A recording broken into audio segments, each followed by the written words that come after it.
The Senate will come to order. I ask everyone present to please rise and recite the Pledge of Allegiance.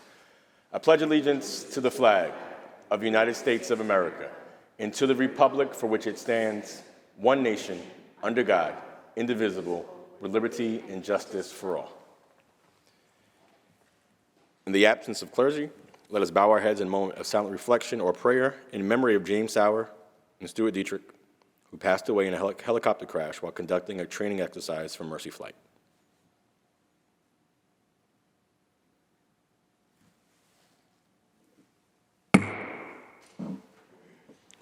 Reading of the Journal. In Senate, Tuesday, April 26, 2022, the Senate met pursuant to adjournment. Journal of Monday, April 25, 2022 was read and approved. On motion, the Senate adjourned. Without objection, the Journal stands approved as read. Presentation of petitions. Messages from the Assembly. Messages from the Governor. Reports of standing committees. Reports of select committees. Communications and reports from state offices. Motions and resolutions. Senator Liu. Mr. President, I wish to call up Senator Mannion's bill print number 6287 Alpha, recalled from the Assembly, which is now at the desk. Secretary will read. Calendar number 683, Senate Print 6287A by Senator Mannion, enactment of the Social Services Law. Mr. President, I now move to reconsider the vote by which the bill was passed. Call the roll. Dabo, Gianaris, Kruger, Ort, Stewart, Cousins, White, ayes 62. The bill is restored to its place on the third reading calendar. Mr. President, I now offer the following amendments. The amendments are received and the bill will retain its place on the third reading calendar. Senator Liu. There's a privileged resolution at the desk. Please take that up, read its title, and recognize Senator Prasad on the resolution. The Secretary will read. Senate Resolution 2376 by Senator Prasad, honoring the life and heroic actions of Timothy Klein, renowned firefighter, distinguished citizen, and devoted member of his community. Senator Prasad on the resolution. Thank you, Mr. President. First, I'd like to thank Leader Stewart Cousins for allowing this resolution to be brought to the floor. And I'd like to thank Senator Dabo, who worked with me getting this resolution together. I just want to take a moment to recognize one of New York's bravest, firefighter Timothy Klein, 31 years old, who died tragically on Sunday while responding to a fire not too far from my house. Timothy Klein was a member of Ladder 170 in the Canarsie section of my district in my local firehouse. Firefighter Klein was a carpenter. He loved building ramps for people on his off days, and he was well loved by his family and the community. On Sunday, when they received the call of smoke, heavy smoke in the area, he and his colleagues responded to that home. In addition to firefighter Klein, who perished in that fire, a young man of 21 years old also lost his life. So my condolences to his family. The fire quickly escalated, Mr. President, to a 3-alarm where over 100 firefighters were there. And, conditions in that building deteriorated quickly, and the firefighters were scrambling to get out of that building. Some firefighters who were still in the hospital jumped through windows. The roof partially collapsed. The stairway in the house collapsed, but firefighter Klein was unable to make it out. And when they found him, it's something that no one ever wants to go through. We all know that when we are all running away from things, firefighters are running into the line of fire, and truthfully, it is the line of fire they are running into.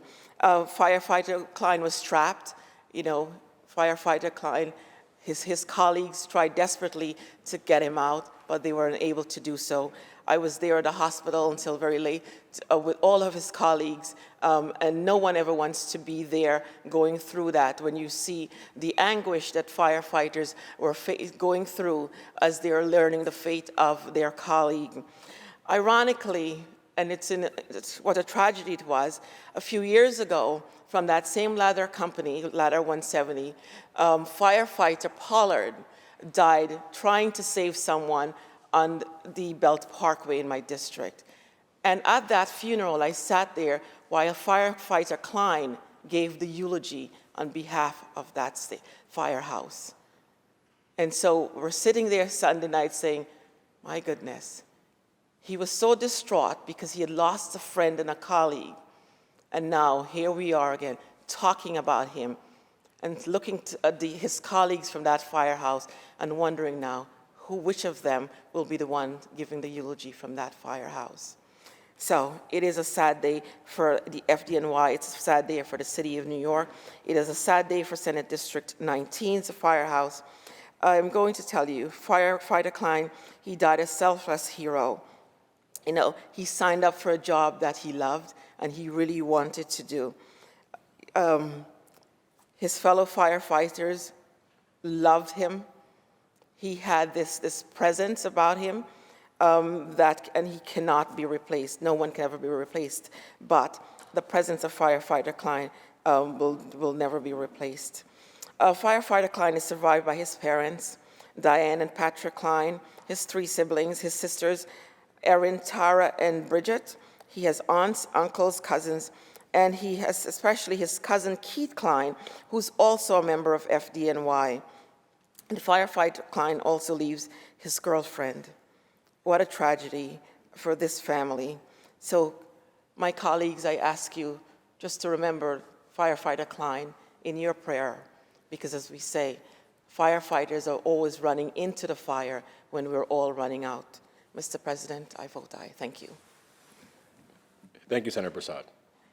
Senator Jackson on the resolution. Thank you, Mr. President. My colleagues, I rise to honor the FDNY firefighter Timothy Klein. I thank our colleague for presenting this resolution, honoring him. This resolution I speak on brought to the floor, as I said, by Senator Roxanne Prasad, honoring the life of FDNY firefighter Timothy Klein, who lost his life in the line of duty on Sunday, April 24th. First, I want to express my condolences and my prayers to the family of the firefighter, not only his immediate family and extended family, but the entire firefighter family and those that when 911 is called, they've rushed to save lives. Today, we stand as a legislative body to convey our grateful appreciation and heartfelt regret in recognizing the loss of a brave and hardworking firefighter who made the ultimate sacrifice in the line of duty at the age of 31. Today, we honor the life and heroic actions of Timothy Klein, renowned firefighter, distinguished citizen, and devoted member of his community. Timothy was a 6-year veteran of the department, a graduate from Archbishop Malloy High School in 2008, appointed to the FDNY on December 28, 2015, and assigned to Ladder 170 from the start of his career. Timothy came from a family with a rich history of service in the FDNY. Growing up in a firefighter family, Timothy understood the risks and value of protecting the lives of others.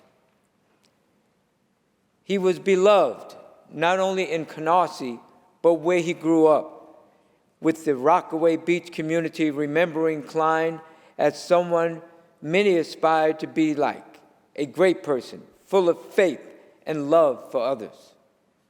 His colleagues remind us with great sincerity that Timothy was the guy you wanted to be working with on Ladder 170 in Brooklyn, because he was bravely served the people of New York with the same faith and love he exemplified for others back home in Queens.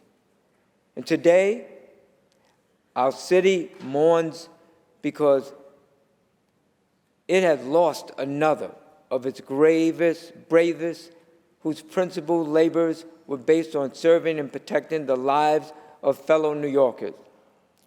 Klein leaves behind a legacy that serves as an example that this would still has people would do for others because they believe in a world where We need more solidarity, respect, and honor. Timothy went out to do the job New Yorkers asked him to do every day and dedicated his life and career purposefully and faithfully to his family and New York City residents. He will deeply be missed by his family, colleagues, and the entire community. Mr. President, I vote in favor of this resolution. Senator Jackson also to be recorded in the affirmative. May the memory of firefighter Klein be a blessing. The question is on the resolution. All those in favor signify by saying aye. Aye. Opposed, nay. The resolution is adopted. Senator Liu. Mr. President, please take up previously adopted Resolution 2243 by Senator May. Read that resolution title only and recognize Senator May on the resolution. The Secretary will read.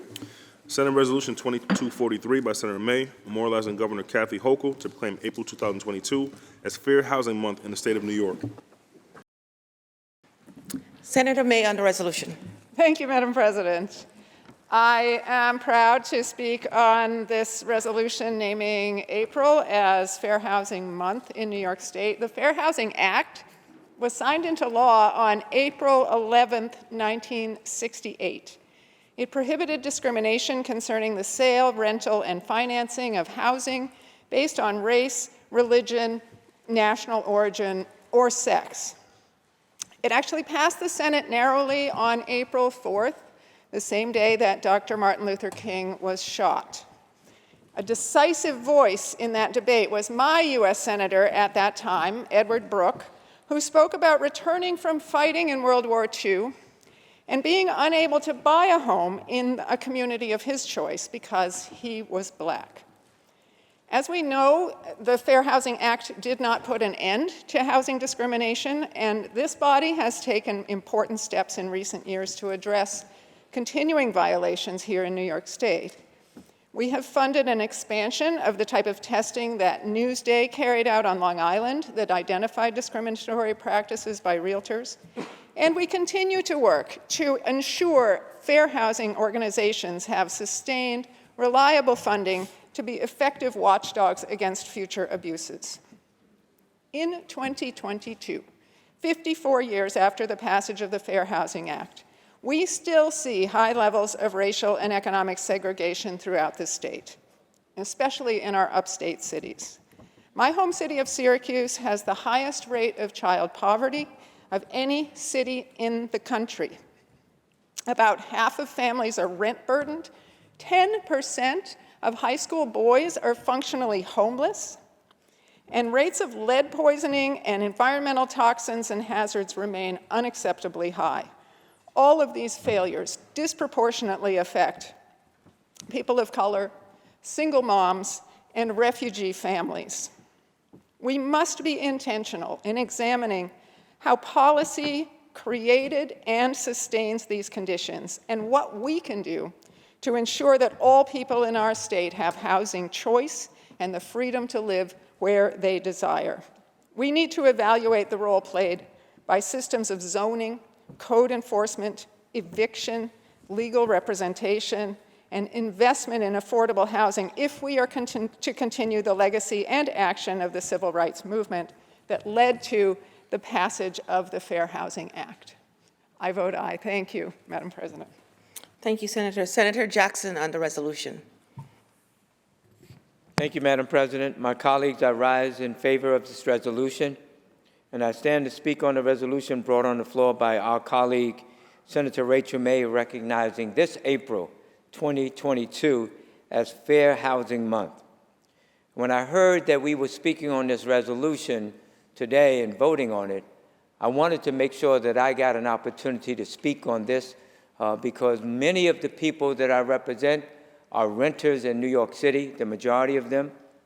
And I've read stories about discrimination in housing in the New York Times many years ago.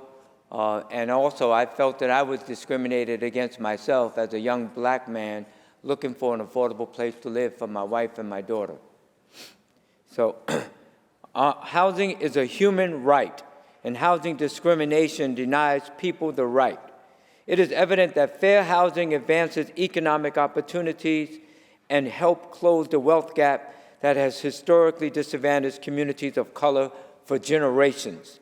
And our communities of color are still reeling from the devastating effects of decades-long discrimination practices, including redlining and disinvestment in communities. We increasingly need affordable, accessible, and well-located housing to maintain dignity and quality of life in New York. And as a legislator, we work hard to achieve generally fair housing and prevent discrimination in public and private housing, protecting tenants and buyers alike. Therefore, it is only fitting that this legislative body proclaim April 2022 as Fair Housing Month in the state of New York to increase awareness of important issues that affect the lives of citizens of New York State. Not only citizens, but people, residents. And I say that because there are many people that are not citizens that are buying and renting and discriminating. While there is still much work to be done, passing this resolution to officially celebrate the anniversary of the passing of the Fair Housing Act of 1968, and as my colleague said, it was passed the same day of the assassination of Reverend Dr. Martin Luther King Jr. The goal, which served as an inspiration and led to its passing, to eliminate housing discrimination and create equal opportunity in every community we represent. So, Madam President, I respectfully say I vote aye on this resolution on behalf of all those that feel that housing is a human right and no one should be discriminated against. Thank you. Thank you, Senator. The resolution was previously adopted on 426. Senator Liu. Madam President, please take up previously adopted Resolution 2212 by Senator Bailey. Read that resolution title only and recognize Senator Bailey on the resolution. The Secretary will read. Senate Resolution 2212 by Senator Bailey, memorializing Governor Kathy Hochul to proclaim April 28, 2022 as Take Our Daughters and Sons to Work Day in the state of New York. Senator Bailey. Thank you, Madam President. There's a phrase that resounds with me: if you can't be it, then you can't see it. And I think the exposure of making sure that our children see what we do each and every day is critically important to their development. I remember, and I sponsor this resolution every year, and I've spoken about how in the past, and for good reason, it was just Take Your Daughters to Work Day. But my dad, he would bring me along because he wanted me to see what a workplace experience looked like. And I'm glad it's Take Your Daughters and Sons to Work Day. But one of the things that's really important to me as a parent, continuing to read the names of my daughters into the permanent record of the state of New York, Giada Bailey and Karina Bailey. You know, I often love to do that when I speak, and it's critically important so that in the future, whenever it is that they are studying state legislation or the state, that they know that their dad was doing something to make sure that their names were there. And those of us who are legislators, I think we do that with our children, and whether in the Assembly or in the Senate. Bronx Assemblywoman Chantel Jackson brings her son TJ so many different places, and I think that is remarkable and incredible because, quite frankly, in the halls of government, many of us didn't see this space until we were adults. And so I think being able to see this space, this august chamber and the chambers in the Senate and the Assembly, is critically important for those of us who are legislators to bring our children to the confines of the state capitol so that they can see what we're doing and how important it is to the work that we do. But it's not just limited to legislators. It is to any profession that, quite frankly, would permit you to bring your child to work. And I know that we have constraints based upon COVID and bringing certain people who may not necessarily be in that specific service title to work, but I would encourage all of us, anybody listening or anybody that can bring their child to work, to see what they do. I think it is critically important. We may forget certain things that we do as parents, but the children don't forget it. I remember, because my dad worked downtown, and I remember taking that long train ride, and I remember reading the newspaper, my very own copy of the newspaper, next to my dad who was reading the newspaper. I was about, I think, 4 years old, but it was a pivotal moment that I won't forget. And quite frankly, I don't know if my dad remembers that, but I remember it.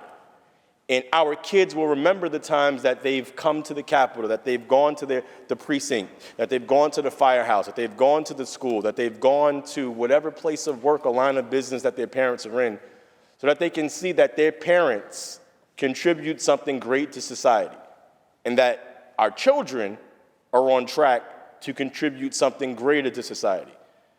As I close, I look at my role, my Venn diagram role as a legislator and as a father, and I think that as a legislator and as a father, there's a simple role that we have. As a legislator, your job is to make sure that your community was left better than it was before you started running, before you took office. Your job as a father, my job as a father, is to make sure that my daughters are way better at life than I was. And so the exposure to the professions that we have, both critically important in terms of the work that our children will do. Because at the end of the day, at some point in the future, this won't be my desk. This won't be any of our desks. These will be the desk of some child maybe watching right now, maybe paying attention to the transcripts. This room will be populated with somebody who is a child right now. Take them, expose them, let them see what we do. Thank you, Madam President. Thank you, Senator. Senator Jackson on the resolution.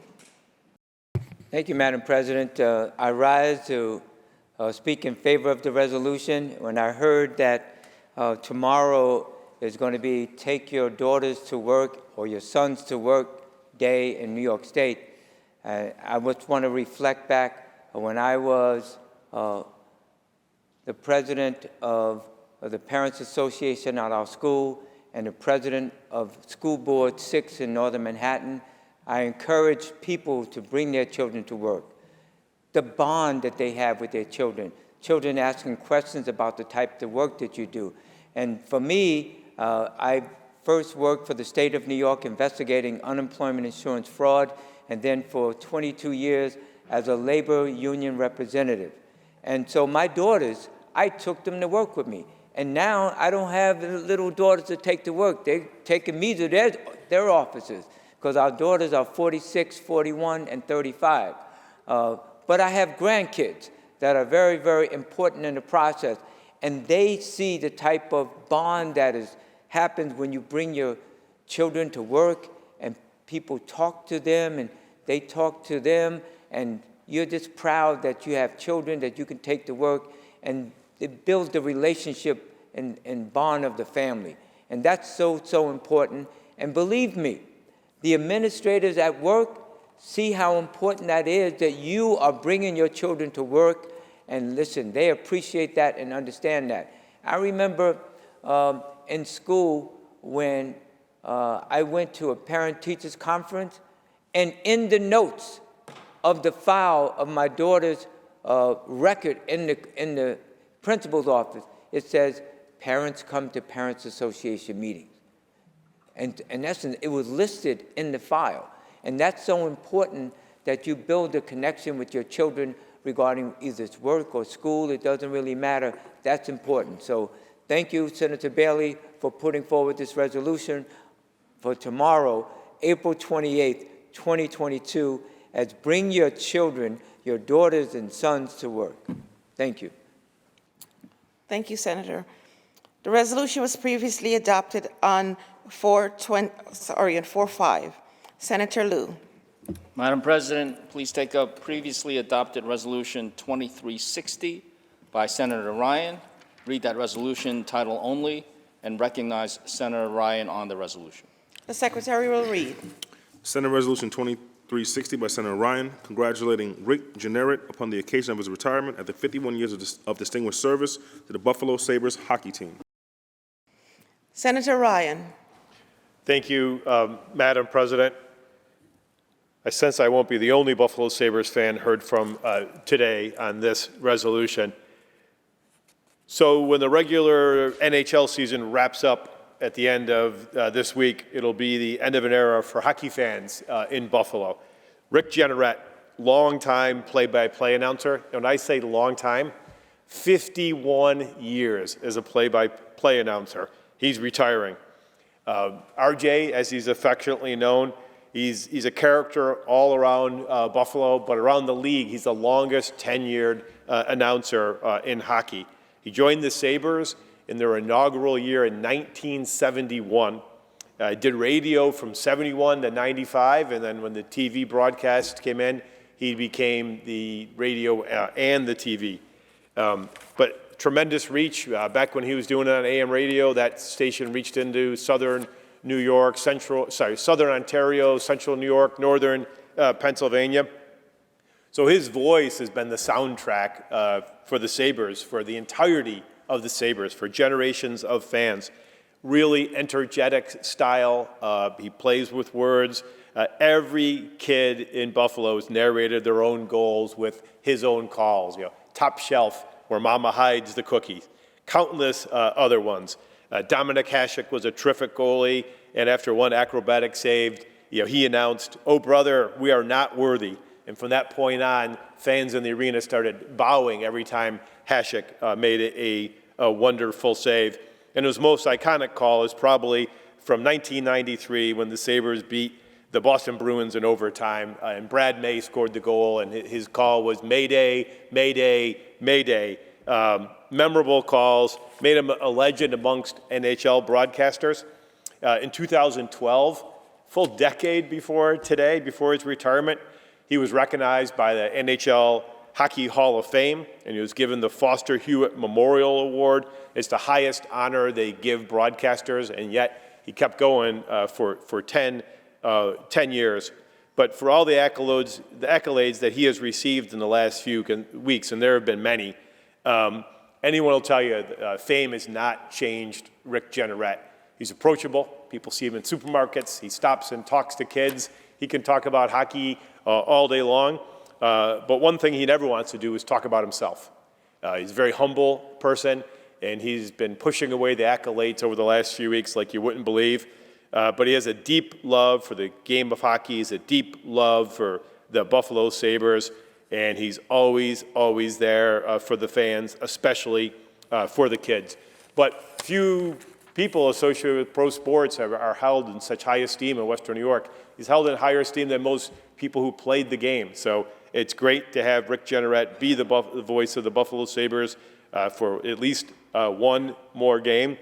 But for all he's done for the Buffalo Sabres, for hockey, for the whole league, it's right that we honor his illustrious career as it comes to an end. So with the last game coming up this Friday, I'd like to congratulate Rick Jeanneret, a true legend in Western New York, and certainly a top-shelf announcer. Thank you, Madam President. Thank you, Senator. Senator Kennedy on the resolution. Thank you, Madam President. This Friday, as Buffalo Sabres season ticket holder, like thousands of others, I will attend the Sabres hockey game, the last game of the season with my oldest son. It's not only the last game of the season, but this game holds a very special place in Buffalo sports history, as it will be the last game of the great Rick Jeanneret will be announcing after 51 years of being the voice of the Buffalo Sabres. So I rise today not just as a senator, not just as a Sabres season ticket holder, but as a Buffalonian and a former Sabres arena usher to honor one of Buffalo's greatest media personalities. Rick Jeanneret, affectionately known to all of us as RJ, has dedicated his entire life to the sport of hockey and to the city and the people of Buffalo. He's been with us since nearly the inception of the team, including both of the team's Stanley Cup Finals appearances in 1975 and 1999, and the post-lockout teams in the mid-2000s that electrified the hockey world, way back to the French Connection, all the way to today, where our Sabres are showing more potential than they have in years. During all of these ups and downs of the team and the community, it was always RJ's calls that kept our spirits high. It's an indisputable fact that everyone who loves hockey in all of Western New York has their favorite Rick Jeanneret calls. Mayday, Mayday, Now do you believe? These guys are good, scary good. Somebody call a cop. He robbed them blind. Top shelf where mama hides the cookies. Roll the highlight film. La la la la la Fontaine. Fa la la la la la la Fontaine around the holidays. And one of my personal favorites, this series is going back to where Jimmy Hoffa is, back to the Meadowlands in New Jersey. And Madam President, I could go on and on. There are countless others. This is a man who bleeds blue and gold, who knows that Buffalo is a sports city, that it's at its best when our teams are at their best. In fact, he is so dedicated to his craft that in 2014, when he announced that he was battling throat cancer, he declared then and there that he had every intention of coming back. And of course, he did, giving us nearly another decade of thrills to remember, urging fans through tough years, all with the class, talent, and sense of humor that we've loved from him for the past half-century. While I'll watch RJ's last call at the arena next to my son this Friday, and we pay tribute to this sports legend, I will undoubtedly hearken back to my own childhood when my father would turn down the volume on the television in our living room and turn up the AM radio to hear RJ call the games while my family sat together transfixed at the TV. This is how you call a hockey game, my father would say. In time, Jeanneret became the voice of both television and radio for the Sabres. It was at that moment that everyone in Buffalo Sabres hockey universe realized that the world was now right. Rick Jeanneret's 51 years has been quite a ride for us Sabres fans. As he retires, I hope he knows that he has a permanent place in the hearts of countless hockey fans, both in Western New York and around the globe. I'd like to thank Rick Jeanneret for a lifetime of memories and for his selfless dedication to our great city and our great state and to the hockey world. In his own words to describe this extraordinary and legendary NHL Hall of Famer, Rick Jeanneret, we're not worthy. We're not worthy. I thank Senator Sean Ryan for bringing this resolution to the floor, and with that, Madam President, I vote aye. Thank you, Senator. The resolution was adopted on 426. Senator Liu. Madam President, at the request of the sponsors, the resolutions are open for co-sponsorship. The resolutions are open for co-sponsorship. Should you choose not to be a co-sponsor of the resolutions, please notify the desk. Senator Liu. Madam President, please take up the reading of the calendar. The Secretary will read. Calendar number 93, Senate Print 2279 by Senator Jordan, an act to amend the state law. Read the last section. Section 2, this act shall take effect on the 1st of January. Call the roll. Addabbo, Gianaris, Kruger, Ort, Stewart-Cousins, White. Senator Jordan to explain her vote. Madam President, I rise to explain my vote. I was so excited to see this bill on the active list. Last year, the Senate passed this bill unanimously, and I expect the same results today.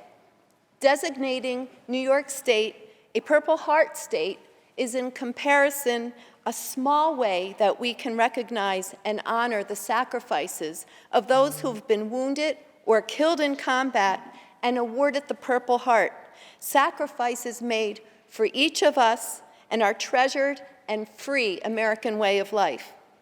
The Purple Heart is the oldest and most revered and esteemed military decoration awarded in the name of the President of the United States to members of the United States military who have been wounded or killed in action. You can understand that it is not an award that one seeks when entering the military, yet it has been awarded to almost 2 million Americans. The Purple Heart is a symbol of heroism and courage, a prestigious award created by General George Washington to honor and thank brave soldiers who fought under his command for America's independence. Since 2019, I've led the grassroots nonpartisan effort in my 43rd Senate District and across our state to establish Purple Heart communities to recognize and honor the courage and commitment of Purple Heart recipients. Purple Heart communities publicly recognize the service and sacrifice of these incredible heroes and affirm a local community's respect and recognition of these proud patriots. Within my 43rd Senate District, of the 60 towns, villages, and cities, all 60 are now Purple Heart communities, and all 4 counties, Saratoga, Rensselaer, Washington, and Columbia, have successfully passed local resolutions and have become Purple Heart communities and counties, and proudly display that fact with signage when entering their municipalities. In addition, out of the 62 counties in New York State, more than 40 are now Purple Heart communities, and more are pending. Furthermore, 18 other areas, including buildings, trails, and parts of highways, have been renamed with the Purple Heart designation. I'm proud to have led what has become a statewide movement that's putting focus where it belongs, our incredible Purple Heart recipients. There's a quote I like to share when speaking about the Purple Heart, a quote from our nation's founding father, General and President George Washington, who started the Purple Heart. President Washington said, "The willingness with which our young people are likely to serve in any war, no matter how justified, shall be directly proportional to how they perceive the veterans of earlier wars were treated and appreciated by their nation." General Washington's words embody why I believe the Purple Heart community is so important, and that we must honor those that are recipients and educate the next generation as to the honor of those awarded the Purple Heart, so that they too respect the recipients and consider service to our nation and its timeless ideals. And most importantly in this effort, I want to recognize the courageous American patriots who gave all for us and those who live with the wounds on our behalf. To all who served, sacrificed, and bore the terrible burden of combat, we say thank you. The New York State Senate says thank you. We now need the Assembly to say thank you by passing this bill. I vote aye, and I encourage all of my Senate colleagues to do the same. Thank you, Madam President. Senator Jordan to be recorded in the affirmative. Announce the results. Ayes 62. The bill is passed. Calendar number 97, Senate Print 4887A by Senator Skoufis, enactment of the Alcoholic Beverage Control Law. Read the last section. Section 3, this act takes effect on the 30th day of the shall become a law. Call the roll. Addabbo, Gianaris, Kruger, Ort, Stewart, Cousins, White. Announce the results. Ayes 62. The bill is passed. Calendar number 128, Senate Print 51 by Senator Kaplan, enactment of the General Business Law. Read the last section. Section 2, this act shall take effect on the 60th day of the shall become a law. Call the roll. Addabbo, Gianaris, Kruger, Ort, Stewart, Cousins, White.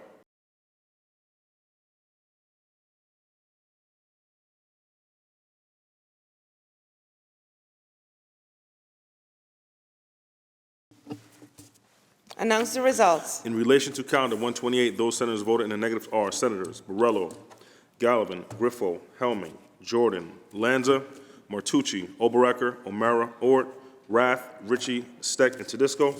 Ayes 48, nays 14. The bill is passed. Calendar number 130, Senate Print 687 by Senator Hoylman, enactment of the General Business Law. Read the last section. Section 2, this act shall take effect on the 90th day of the shall become a law.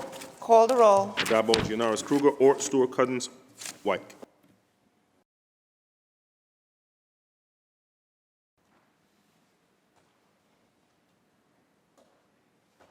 Announce the results. In relation to calendar 130, those senators voted in the negative are Senators Akshar, Borrello, Gallivan, Griffo, Helming, Jordan, Lanza, Oberacker, O'Mara, Ort, Rath, Ritchie, Sereno, Steck, and Tedisco. Ayes 47, nays 15. The bill is passed. Calendar number 255, Senate Print 1341 by Senator Brooks, an act to amend the executive law. Read the last section. Section 2, this act shall take effect immediately. Call the roll. Addabbo, Gianaris, Kruger, Ort, Stewart, Cousins, White. Announce the results. In relation to calendar 255, voted in the negative, Senator Brisport. Ayes 61, nays 1. The bill is passed. Calendar number 260, Senate Print 4093 by Senator Sanders, an act to amend the executive law. Read the last section. Section 2, this act shall take effect immediately. Call the roll. Addabbo, Gianaris, Kruger, Ort, Stewart, Cousins, White. Senator Borrello Underlit to explain his vote. Thank you, Madam President. I rise to, first of all, thank Senator Sanders for his service to our nation and also for bringing this forward. 22 a day, that's the number of veterans who succumb to suicide on average in the United States. 22 every single day. This recognizes the serious problem that we have with veteran suicide. And I want to also thank the many organizations that are so focused on this. The Dwyer Group, which has done amazing work and is going to be expanded to all 62 counties thanks to the efforts of this chamber.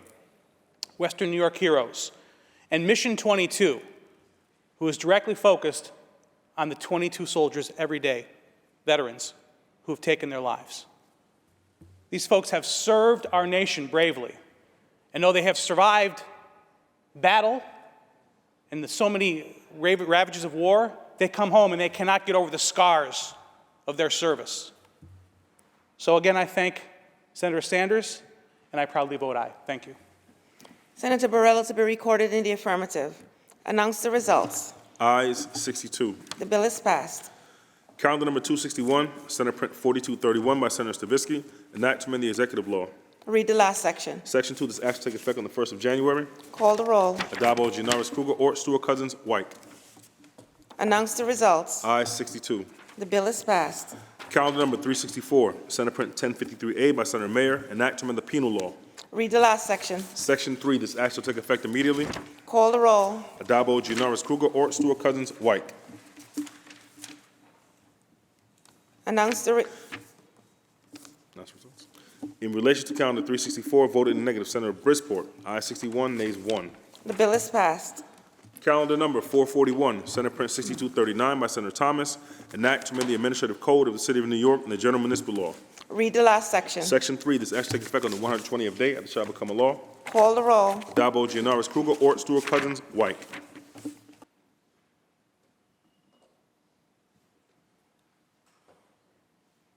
Announce the results. In relation to calendar 441, those senators voted in the negative are Senators Jordan, Felder, Gonardes, Helming, Jordan, Lanza, Martucci, Oberrecker, and O'Mara. Ayes 54, nays 8. The bill is passed. Calendar number 452, Senate Print 532 by Senator Passard, an act to amend the executive law. Read the last section. Section 2, this act shall take effect on the 120th day after it shall become a law. Call the roll. Addabbo, Gianaris, Kruger, Ort, Stewart, Cousins, White.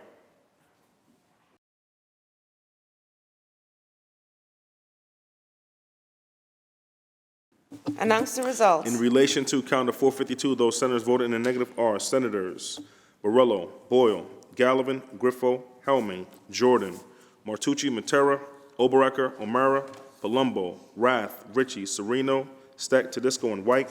Ayes 45, nays 17. The bill is passed. Calendar number 500, Senate Print 8073 by Senator Claire, an act to amend the banking law. Laid aside.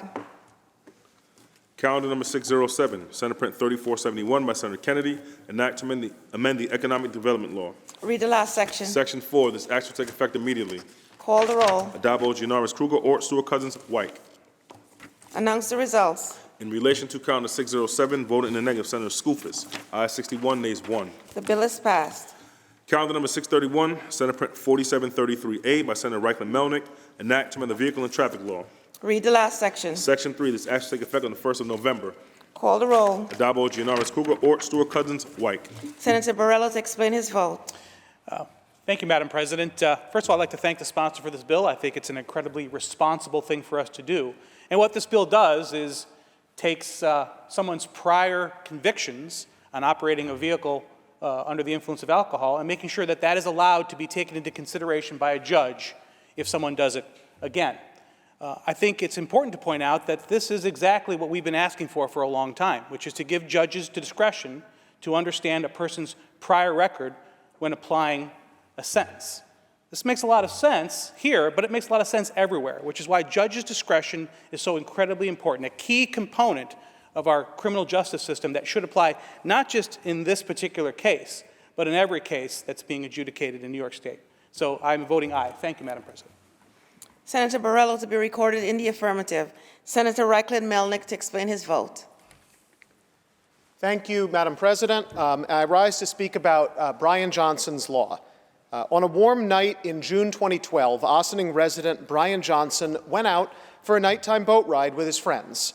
Brian and several others on the boat decided to go for a swim off the back of the boat, and at that point, the operator of the boat, who was under the influence of alcohol, played what he thought was a prank, speeding off and leaving Brian and his friends in the water.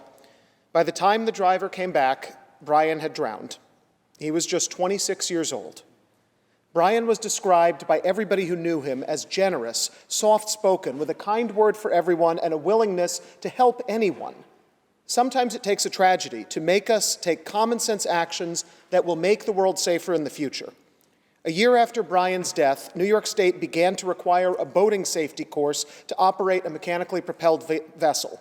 That law phased in boating course requirements starting with 18-year-olds. Now we need to close an additional loophole that allows those convicted of drunk driving offenses to escape full accountability even if they've previously been convicted of drunk boating offenses.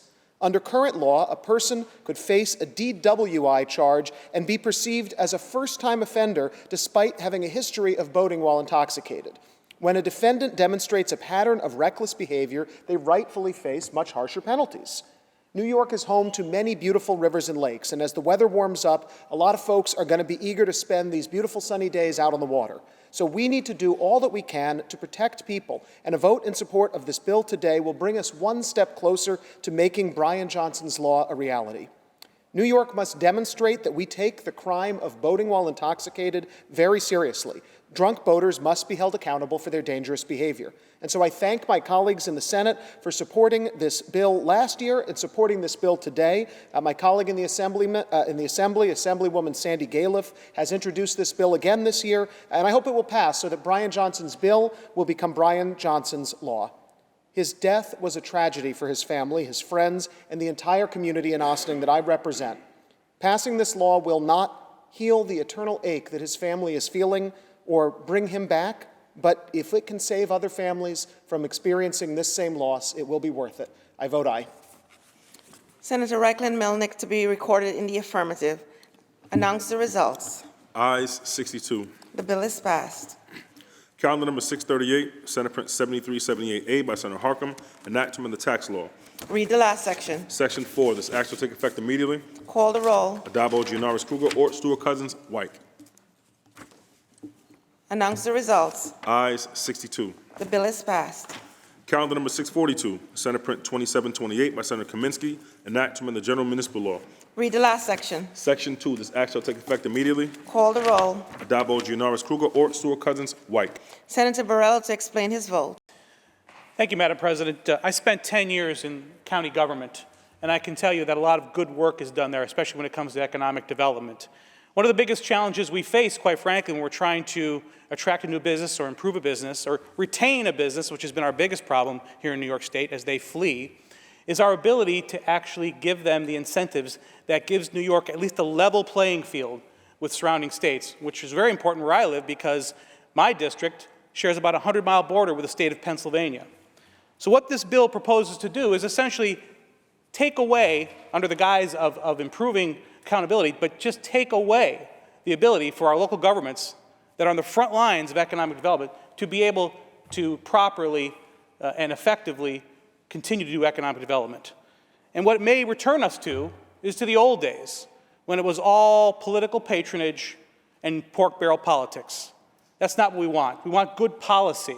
And there's no better way to do it than ensuring that local governments, the people that are, in many cases, the part-timers, the people that are a county legislator, as well as sitting on an IDA board, the business owners that sit on those IDA boards, the people that understand business and can really effectively administer those incentives, there should be the ones. Not here in Albany, not so far away from where the things are actually happening. So I'm opposed to this bill, and I would strongly encourage my colleagues to be the same. Thank you. Senator Borrello to be recorded in the negative.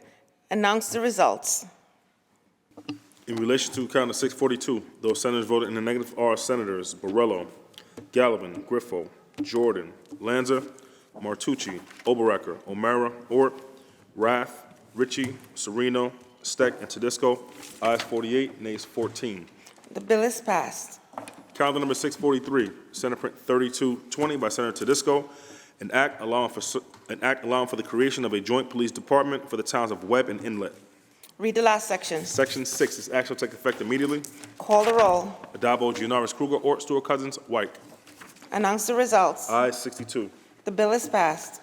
Calendar number 662, Senate Print 7744 by Senator Breslin, an act to amend the insurance law. The bill will be laid aside for a day. Calendar number 671, Senate Print 4243A by Senator Gorin, an act to amend the education law. Read the last section. Section 2, this act shall take effect immediately. Call the roll. Adabo, Gianaris, Kruger, Ort, Stewart, Cousins, White. Announce the results. In relation to Calendar 671, those senators voted in the negative are Senators Jordan, Oberacker, Sereno, and Tedisco. Ayes 58, nays 4. The bill is passed.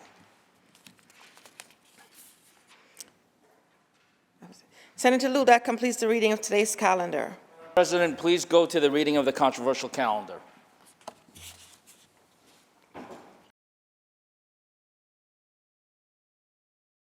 The secretary will ring the bell. The secretary will read. By Senator Clare, an act to amend the banking law. Senator Borrello. Thank you, Madam President. As the ranking member of the Banks Committee, I have some concerns and some questions. So will the sponsor yield for a question?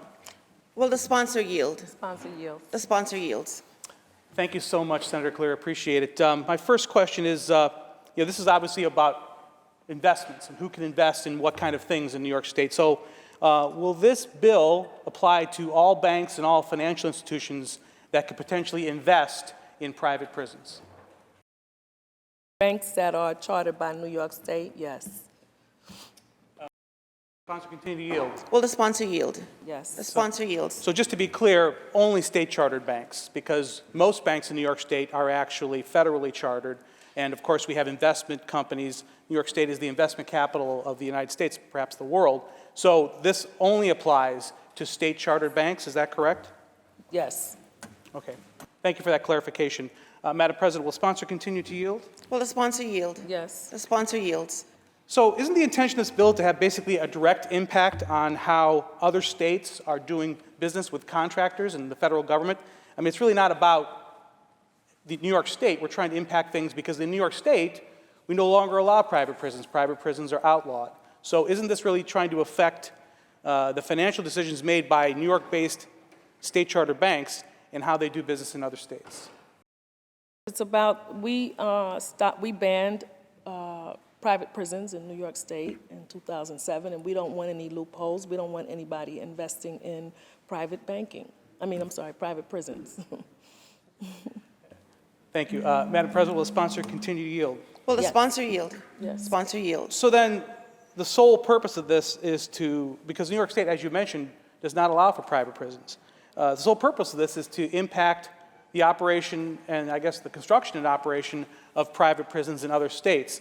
So what's that based on? Why is that, what's the basis for that? Well, for one, I've, in my community advocacy and public career, I have had to help constituents in my district who have been in private prisons. They are poorly run. They are unsafe for both the workers and the inmates.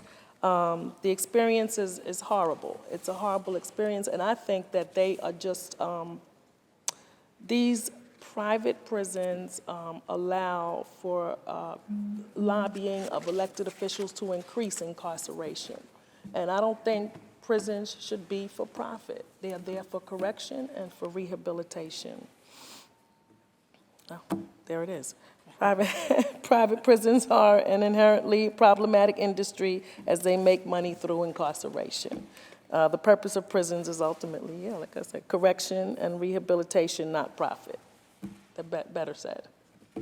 Madam President, will the sponsor continue to yield? Will the sponsor yield? The sponsor yields. So you brought something up that actually brought up a question in my mind. You said that in the case of a private prison, that elected officials could be lobbied to increase incarceration.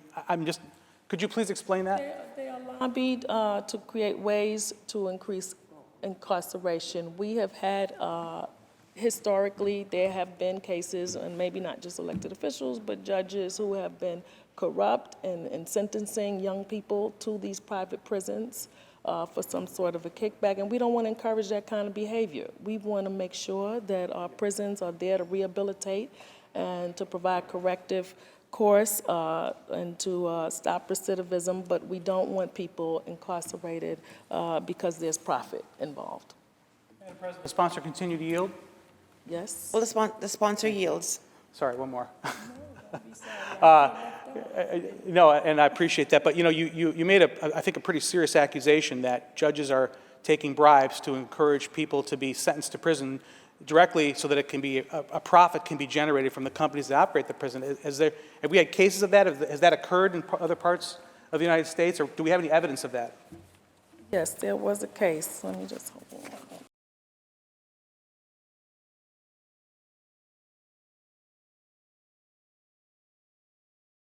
For cash scandal, but I'm trying to find it for you. And yes, it is.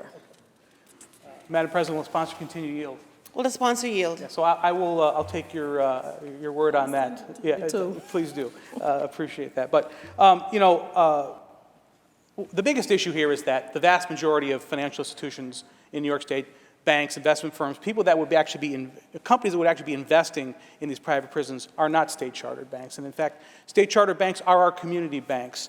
So with that being said, I'm reminded of the fact that the Bank of New York, which used to invest in private prisons, actually stopped doing so because of advocacy, strong advocacy, folks like yourself.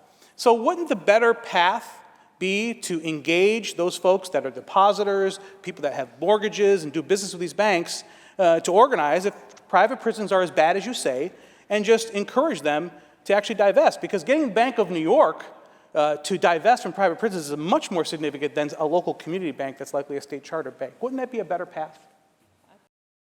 Both are good paths, but I think we have to make sure that it's clear that we don't support private prisons and use the tools that we have in our hand right now, and I think we need to prohibit our banks from investing in them.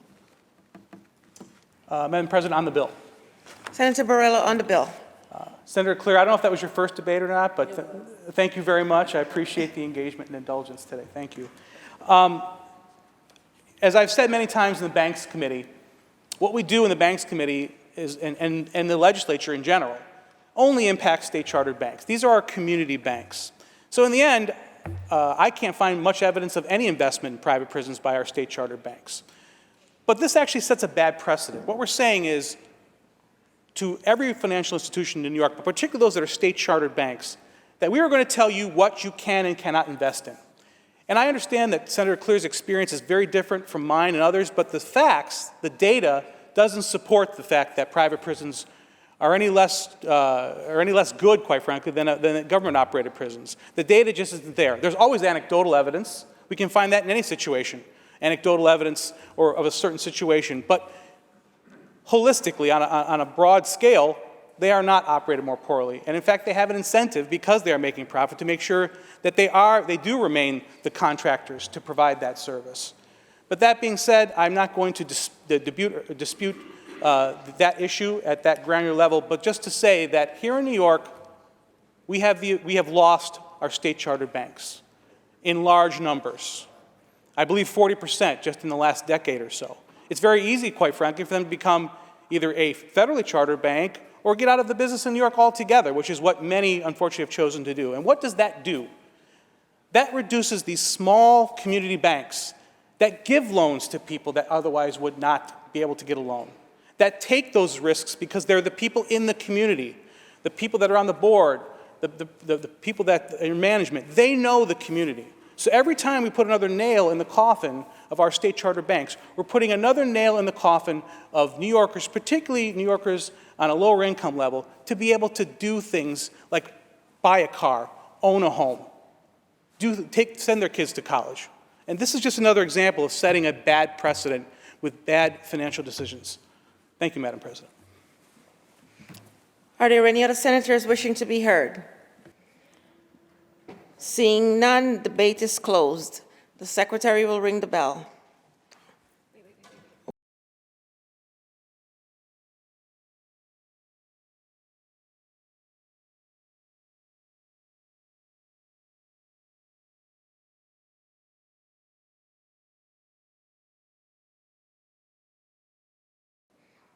Secretary will ring the bell. Read the last section. Section 2, this action take effect immediately. Call the roll. Addabbo, Gianaris, Kruger, Ort, Stewart-Cousins, White. Senator Claire to explain her vote. Thank you.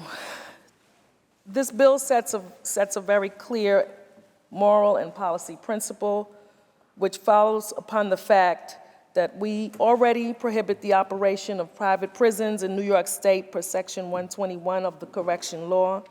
Senate Bill 8073 extends this principle further by prohibiting any state-chartered banking institution from providing financing or investing in the stocks, securities, or other obligations of an entity that owns or operates a private correctional facility.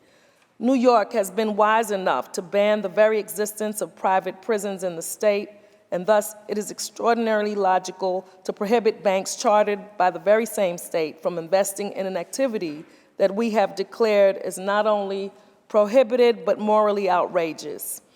As we stand here today, over 115,000 people in this country are in private prisons, and the number being detained by ICE only adds to this alarming figure. In my public service, career, and community advocacy,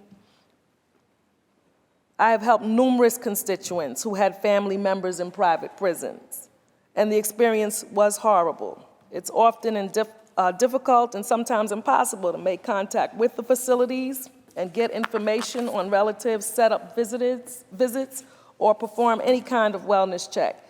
There's virtually no accountability, no care, compassion, and often no one answers the phone.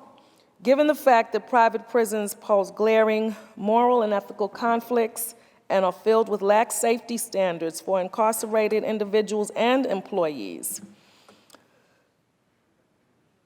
this bill makes complete sense. New York banks should not be allowed to profit from institutions that the state itself deems impermissible to even exist. Prisons should be for correction, not for profit, plain and simple. Thank you. Senator Claire to be recorded in the affirmative. Announce the results. In relation to count of 500, those senators voted in the negative are Senators Akshar, Borrello, Boyle, Gallivan, Griffo, Hellman, Jordan, Lanza, Martucci, Matera, Oberecker, O'Mara, Ort, Palumbo, Rath, Ritchie, Sereno, Steck, Tedisco, and White. Ayes 42, nays 20. The bill is passed. Senator Liu, that completes the reading of the controversial calendar. Madam President, there's a report of the Finance Committee at the desk. Please take that up and recognize Senator Kruger on the report. The Secretary will read. Senator Kruger from the Committee on Finance reports the following nomination as Welfare Inspector General, Lucy Lang. Senator Kruger. Thank you very much, Madam President. I don't believe we have our confirmee with us, so I do not plan to use a lot of time here, just to say that Lucy Lang, who is already functioning as the Inspector General for the state of New York, is now being confirmed with our support to the Welfare Inspector General position as well, and that she came through multiple committees and had the support of the committees.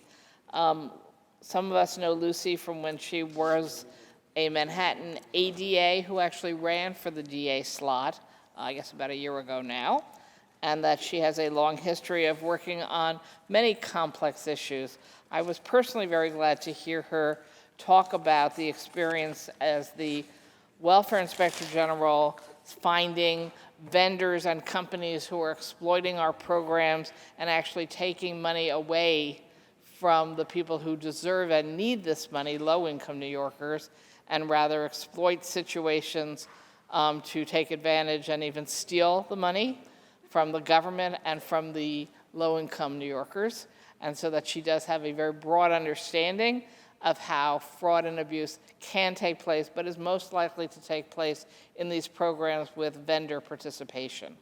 And she answered all of our questions, and I believe that people felt confidence in her to continue her mission. She also talked about the new problems with Department of Labor, fraud and abuse growing out of the large numbers of people applying and new benefits which had different rules to them during COVID.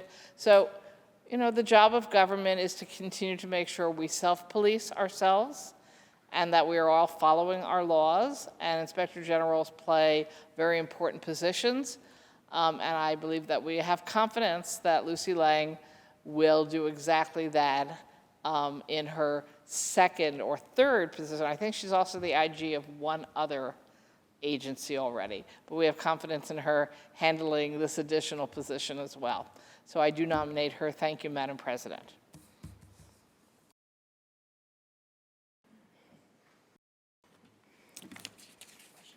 The question is on the nomination. Call the roll. Dabo, G. Norris, Kruger, Ort, Stewart, Cousins, White. Announce the results.